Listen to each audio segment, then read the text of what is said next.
What's up, everybody? Welcome to another podcast of For the Love of Bodybuilding. I'm your host, Logan Schultz, with my co-host, Ian Powell. Ian, it is peak week. How are you feeling, man?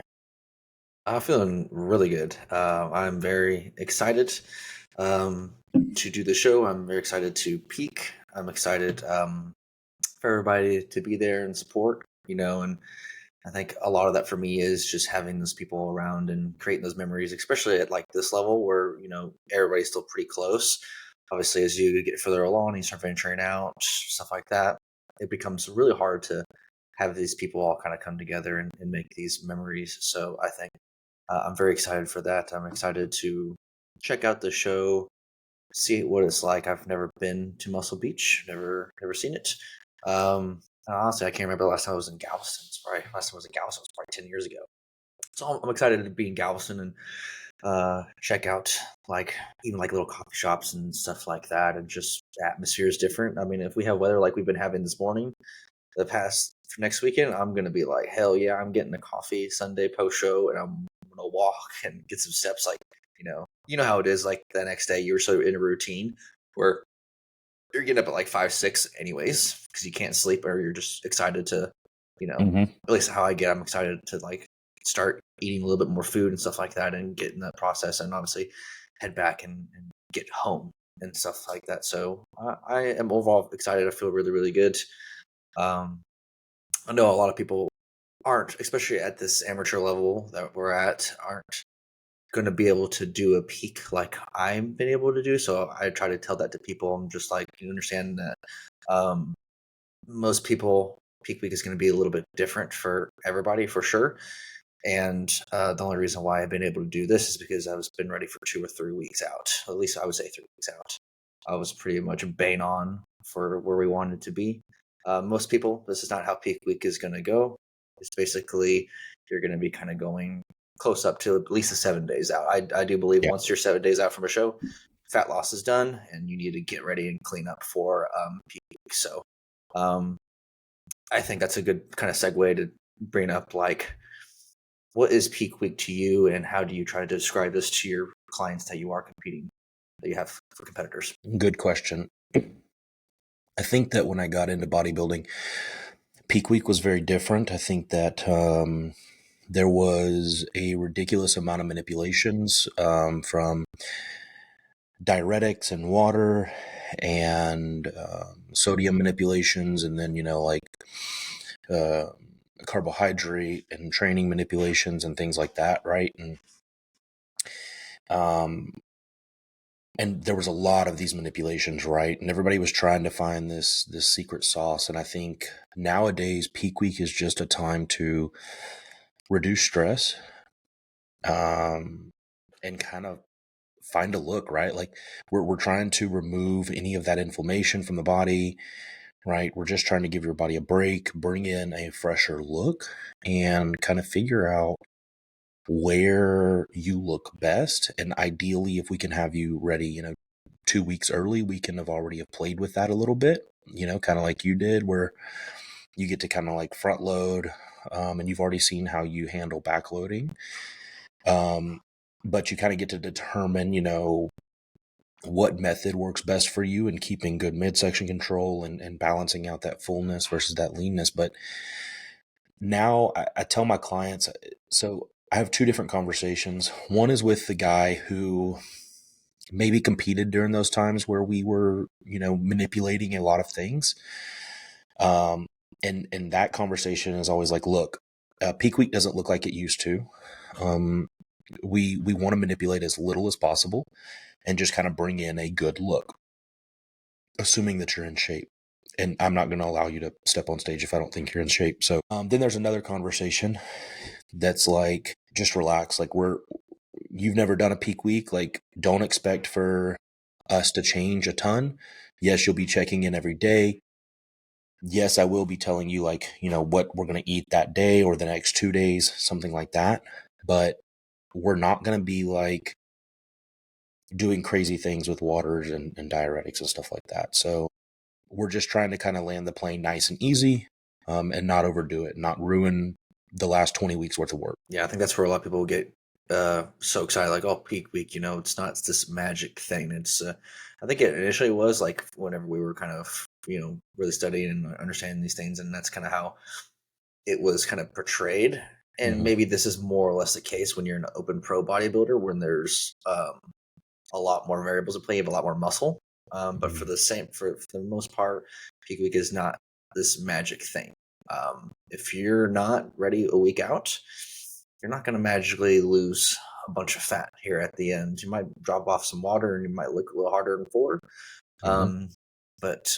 Yeah, the less you can change, less variables you can manipulate one at a time, if that really, and just allow the person just to come in nice and easy. Where if you start kind of moving around too many things all at once, you don't know what's kind of going on. Um, and a lot of people do this to try to like really kind of tweak the look for whatever reason. They want to like maybe try to be more of a guru, and it's not how this works, in my opinion. Um, yeah, it's just like if you're not ready a week out, there's nothing miraculous that's going to happen during peak week that's going to make you all of a sudden you look like you're Yep. ready. Yep. Um, I, you know, I think something that most people don't understand, and they hear when they hear these pros talking about their peak weeks and kind of the things that they do, they don't understand. I don't think your average person understands, like, the more muscle you have and the leaner you get, the more you see very minor changes in the physique, right? Like, the more 4 ounces of water, the more of an effect on your look 4 ounces of water can have versus like somebody who's not super muscular and that skin isn't like just completely shrink wrapped. Like, there's a difference in levels here versus like, what compared to like what you're gonna see in the physique based on the changes that are being made. So somebody at that level has to be monitored much, much closer than, say, like a bikini girl who's a first time competitor. You know what I mean?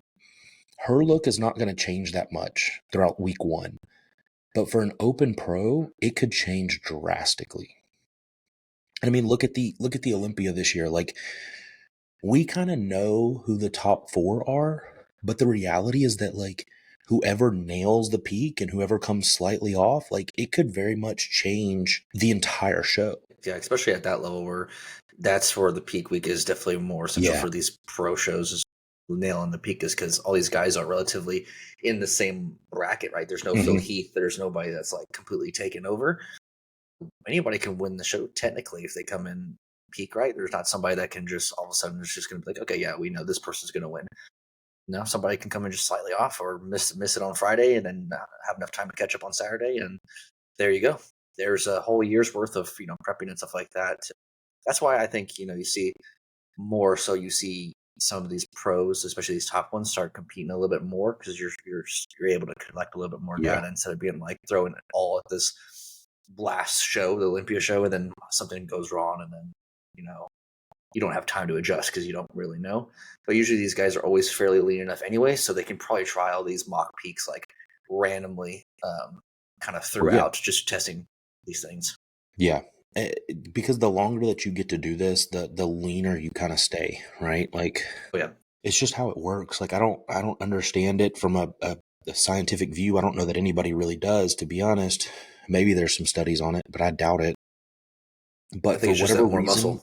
yeah, for whatever reason, the more times you diet, the leaner you can get, and then the leaner that you stay throughout the off season, assuming that you aren't a complete cut Asshole. one off season, right? Like, Yeah, um, and, and I think that allows for easier preps, and then it also allows for easier, manipulations to figure out where you do look your best and trying to figure that out. But, like, I was listening to Martin on Fuad's podcast on, he did just a solo podcast with him. And he was like, like, we can try to plan as much as we want, but the reality is that on show day, we have no idea how hard cortisol is going to get us. oh Like, yeah, you could start to freak out, and then you're going to have a cortisol dump, and then, who knows what happens, right? And you can't mimic that in a mock trial, right? Like the only way to keep it as consistent as possible is if you know that you can keep a calm, level head the entire time, and you can be relaxed and you can have fun and things like that. But that's not the reality for most people that care about this. They care about this. So you're backstage looking at people, and you see somebody that looks great, and you're like, fuck, man, like he looks amazing, like last year at Nationals, I was backstage and I just wanted first call outs. And then I saw everybody I was competing against, and I was like, damn, I'll be happy to be second call outs. Like, Yeah, it is that what it was a stack is, class. It was a crazy class, right? Like, so sorry, excuse me. I think that depends on the severity of the show too, right? Like if you're doing a national, an Olympia show, whatever it is, right? You're going to have more of these kind of things. And obviously, there's obviously personality archetypes too that kind of fall into this. People that are a little bit more high strung, anxious, maybe they just need to take the edge off more often, and they just because they get so high strung more often. So I definitely think, and like you said, you can't trial this. This comes with experience, I think, but at the same time, it's just a matter of things can kind of just happen. Stress can just Yeah. kind of just happen. So just got to be You ready know, for it. you talking about like things can just happen. I think that there's something that amateur level competitors need to understand. And there's a couple of things, and it all comes down to the look they bring on stage. One, if you're a white guy and you look really grainy, when you get that tan on, you are not going to look grainy. No, your coach did not mess up your peak. It's just not like you now have a tan on. Okay, you've got something coating that skin, so it just doesn't look as like grainy. Now under the lights, it might. It very well will, to be honest. Okay. Yeah. It's not meant to look good under natural lighting, under regular circumstances. It's meant to look good under very, very dark lights. Um, secondly, if you don't get the placing you get, but you liked your look leading into the show, don't blame it on your coach. You just weren't good enough that day. That's okay. You Yeah, that's can't fine. control who shows up. You are not invincible. This is not an athletic endeavor that you can control the outcome by any means. Yep. I think that's the biggest takeaway there is just like, did you improve from your last show to the show? Yes. Mm-hmm. Are you bigger? Are you more conditioned? Are you posing better? More like personality on stage? Like, have you improved in these areas? Yes or no? If you did your job. Somebody comes out of nowhere and comes like let's say they're going to nationals and they're just doing a warm up show, or maybe they're just a freak of nature and they come in there. Mm-hmm. There's nothing you can do about that. There's No. nothing that you should. It's the fact that you were able to see a tangible progression in bodybuilding, and that's the essence of bodybuilding is be able to see that progression and build upon it. It's not something where it's like, and that's where people, especially like you can place like third or fourth in a show and then win the show the next week based on your Mm-hmm. competition. So you might go into a stack show, like all of a sudden, holy fuck, there's all these stack people, and then you go into this random show. This random show, there's nobody there, and then you win, and then you think you can go do nationals, and then you go do nationals, and you're in fucking fourth call out, and you're like, what the fuck is this? Yep. And when It's you because realize the that you're not level, quite as good. yeah, this is because of the level of the competition and stuff like that. So it changes. So that's why I tell people as well as placing isn't everything. Did you improve? Yes or no? If you did, if you get more muscle and you're more conditioned, I think you take that away and then you can build upon that. Now, if you go do a show every year and you're not seeing these improvements, there's something that needs to happen. Yeah. I think that if you, as a competitor, if you focus on building a pro level physique and you don't focus on, winning a show or winning your pro card, but you truly focus on building a pro level physique, a pro quality physique, the wins will happen, right? Like Yeah, when you get there, you'll know it, and the wins will stack up. They'll become easy, and then the pro card will come. you gotta pay your Now, dues. now getting to the next level is a completely different story, but like build a pro level physique first and worry about that. Don't worry about winning an overall or getting first. Like you have no control over that. Yep, it's not a tangible thing. Like I tell people, like, oh, it's not like football or basketball or baseball. These are objective Mm-hmm. scores. Yeah, there's referees that are involved and stuff like that, but for the most part, you pretty much know who's going to win, right? Yeah. You You see also it. You also have no idea who's going to show up. It's not like the pro league where a list comes Oh out yeah, and you know. these are the names who are showing up, right? Like you have no freaking clue. You might have an idea if you happen to see someone on Instagram, right? Like if Bodybuilders Without Borders posts somebody, like you may know, like at a national show. But in reality, like if you're going to a national show, you're more than likely competing against 2 or 3 guys that have hit every national show that year, and they've been top 5 every time. Oh yeah. Like that's was the case with me. Like the guy that got first, he had placed top 5 at North Americans and I think USA's as well, and then he came and won nationals. I had no idea that was, like people competed that much at nationals. Like they just run the gamut. I knew that was a common thing with women, but I didn't know that was a common thing with men. Yeah. That's another thing too. Instagram is one thing, so don't get caught up on what Oh somebody looks yeah. like in gym lighting or this picture, that picture, or whatever. Somebody look crazy like that, and they can show up on stage, and you're not that impressed. So Oh yeah. it's one of those things that you just like. People are like, "Oh, dude, you look up competition? Do you like look?" It's like no, bodybuilding. It's actually truly one of those things where your competition really is yourself. Mm-hmm. It's can you beat your last version of yourself? If you beat your last version of yourself, you won. Continue. Congratulations. Keep chipping away. Keep building. Rinse and repeat for years, and just keep doing that. Especially if you want to build a pro level physique. So Yeah. yeah, I think when it comes down to that, it's just like, what's the bigger goal? Is the bigger goal to win an overall, or to sure, maybe it is to win nationals or something like that. But then what's after that? What's after that? It's just like, just chase the physique that you know that you want to create and that you Mm-hmm. want to look like. And at the end of the day, that will be more satisfying, because if you let placing satisfy you, you're never probably going to be satisfied in No, the you're never sport. gonna be satisfied. No, Never not in going to this be sport. happy. You're going to look at yourself and think you're going to look like shit. And then 10 years down the line, you're going to look back at your pictures and be like, holy shit, I actually looked great. But I was such a dickhead to myself, and such a pissy person to other people, saying how bad or whatever I looked, where this is not the case. So you have to be able to have that hindsight to step back and be like, okay, I'm proud of what I did and how I progressed or whatever it is. So that's kind of just one of those other things that people really need to consider when it comes to bodybuilding and placings. Yeah, I think that's why I have such a hard time considering bodybuilding to be a sport. It's because like it is not based on our athletic endeavors. It is not based on our athletic ability. It is not based on performance at all. Right? Like it is based on how we show up for the 3 to 5 minutes that we are on stage at a particular time on a particular weekend, and that is it. And we have control over what we look like, but like you have no control over the placings like whatsoever, like not even in the slightest bit. So Yeah. you can do everything that you possibly can as far as like having posing nailed down, nailing your peak, nailing everything, being as big as you can be, and you could still lose because some freak of nature walked in the door and decided to compete that day. Yep. So it I is what it think. is. Yep. I think kind of going back to the peak week, I want to talk about, there's a lot of people that have this idea that there's always some sort of peak week protocol. So if your Mm-hmm. coach gives you a 5-day plan on Sunday, or it gives you like a Monday through Friday, Yeah. Monday through Sunday, Saturday plan, it's probably a big red flag.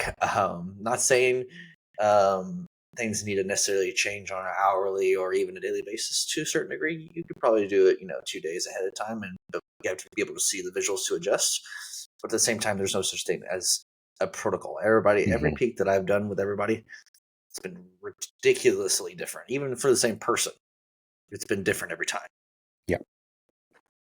The only times I think that, so I've never laid out an entire plan and said, like, this is exactly what we're going to do. But what I will do a lot of times is I'll be like, make sure you have these foods on hand.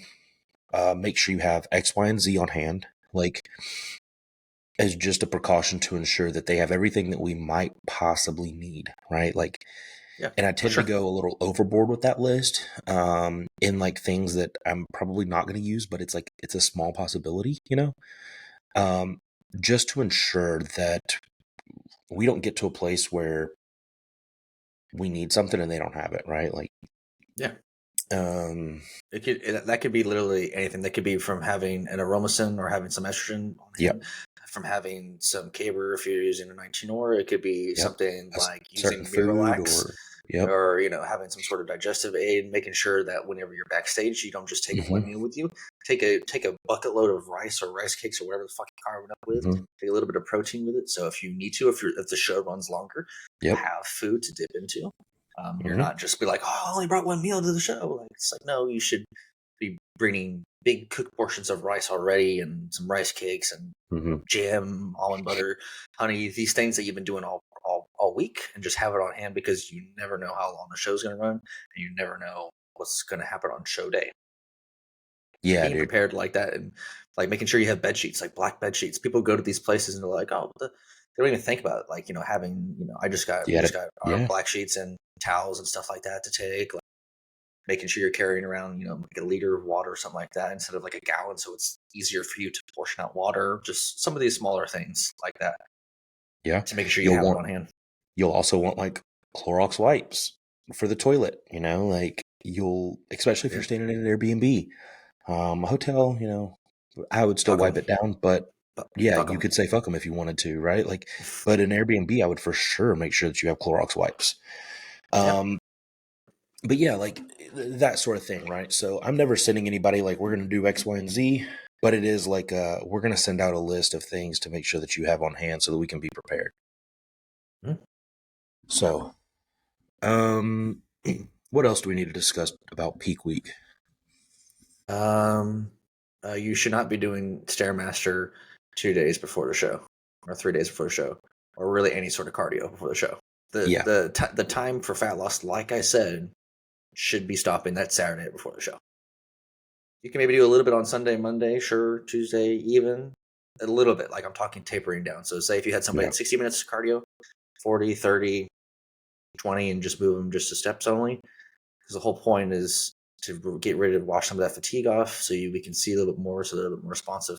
And this depends. There's some people that, they might not be super trash all the way up into the show. There's some people that are super trashed all the way into the show, that you might need to get them ready 10 days ahead of time to stop dropping fatigue, because sometimes people don't realize like how long fatigue can really creep in. And I think a lot of people usually feel this effect post show. In the first 2 weeks after the show, they're all of a sudden they're like, oh shit, like now I feel like crap, but that's they're sleeping a because, ton, and yeah, they're sleeping a ton, yeah, all these little things. So if you address that, if you can, and you can address that appropriately before then, the client is going to have a much better time reversing out of the show and not feeling so crashed as far as emotional, adrenals, and like hunger signaling. So they're like, oh my God, like, I haven't all these foods in a while.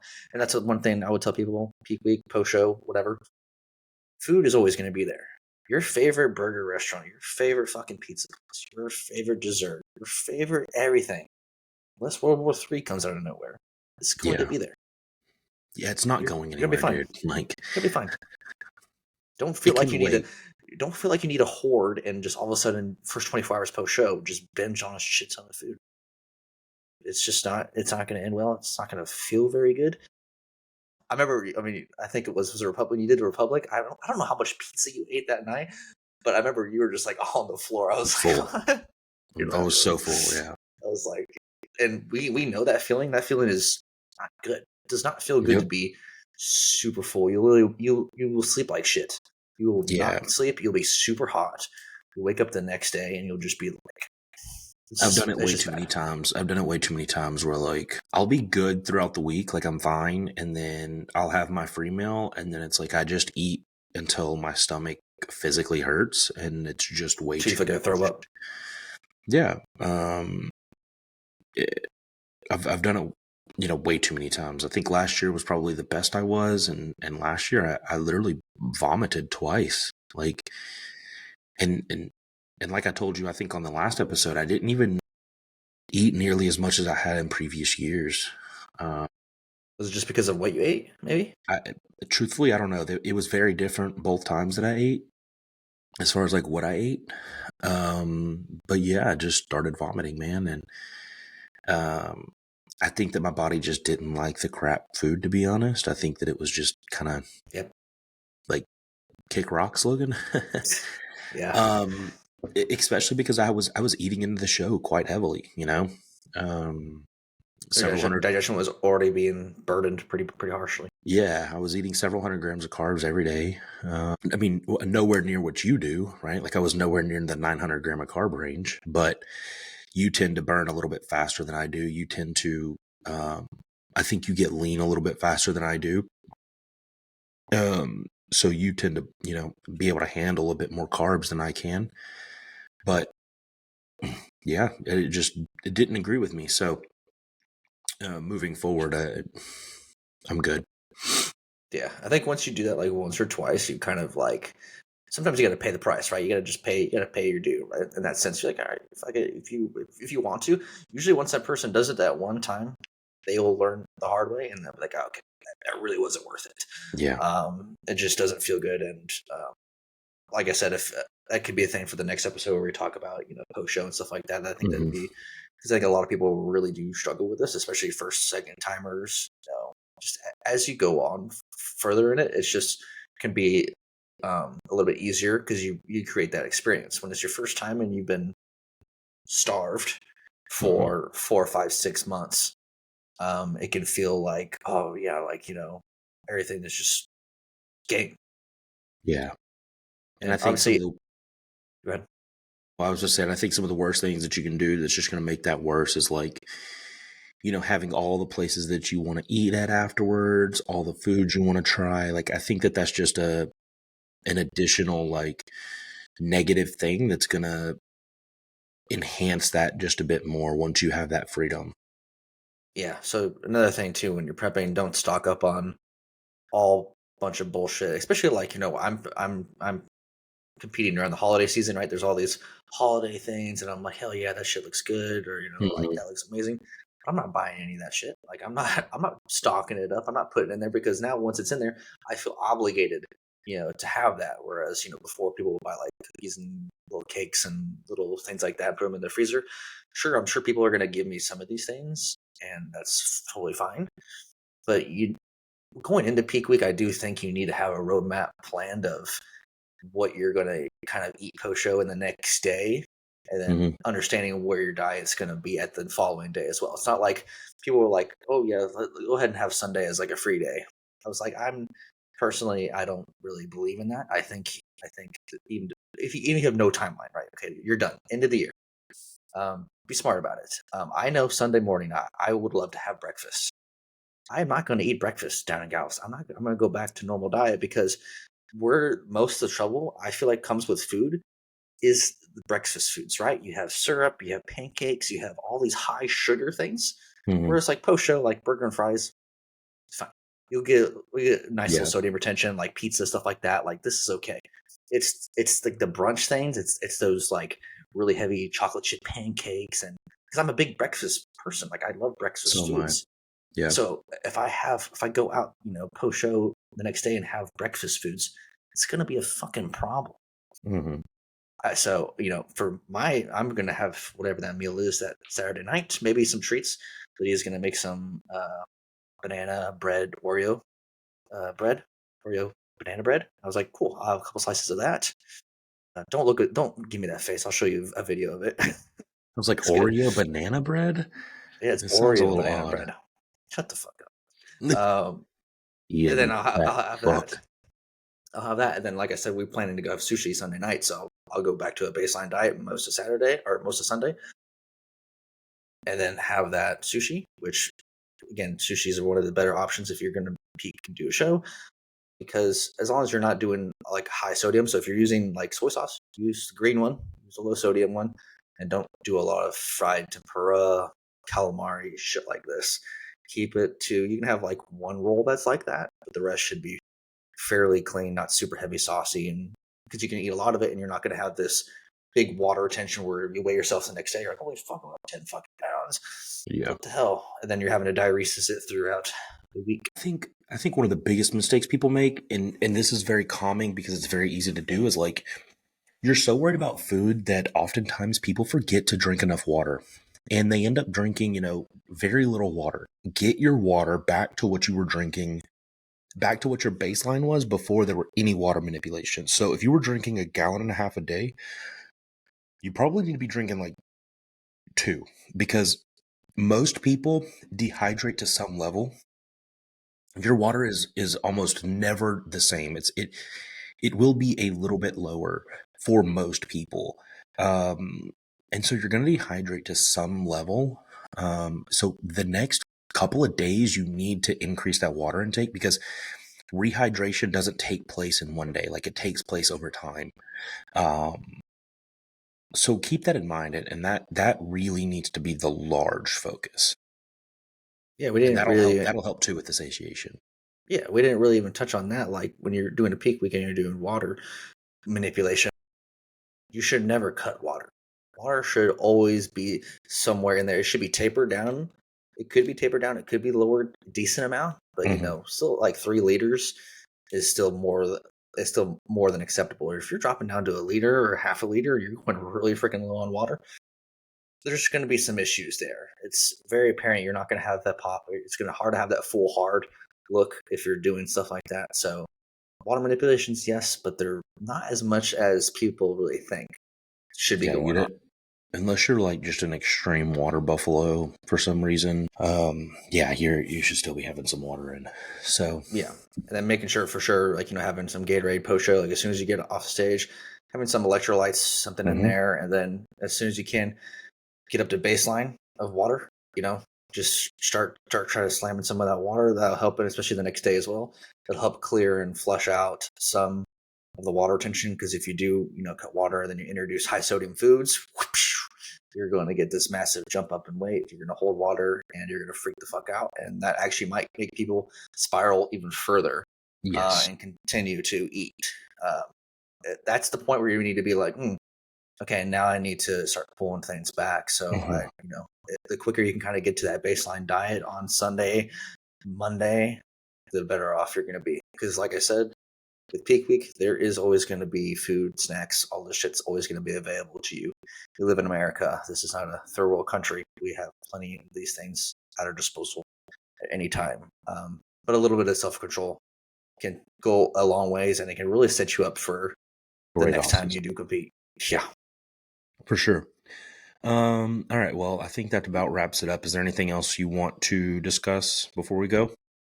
Nope, I think we're good. I think we already kind of know what we might be talking about next week, which would be good. I think all this stuff is very timely.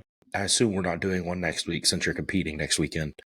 Yeah, we'll probably do one the following weekend The after that. following week, yeah. That's what That'll I be figured. Olympia, and then that'll be Olympia post Olympia too. So we'll have post Olympia talk as well. Well, maybe we need to do one. Oh, like, maybe we need to do one like Wednesday. Yeah, I was gonna say like in the middle of the week. Yeah. Yeah, I can do like a Wednesday. We can do like a Wednesday where we do like a recap of the show / first week reverse post show things, and then Sunday we can talk about the Olympia, because we'll have Friday and Saturday. So there it is, Following guys. week, Olympia. There it is, Schedule. guys. Next week we'll have 2, hopefully. Hold us to it, YouTube. Hold it to us. Hold it to us. Cool. All right, brother. We'll see you later, man. All right. Later, man. Bye. Later, guys.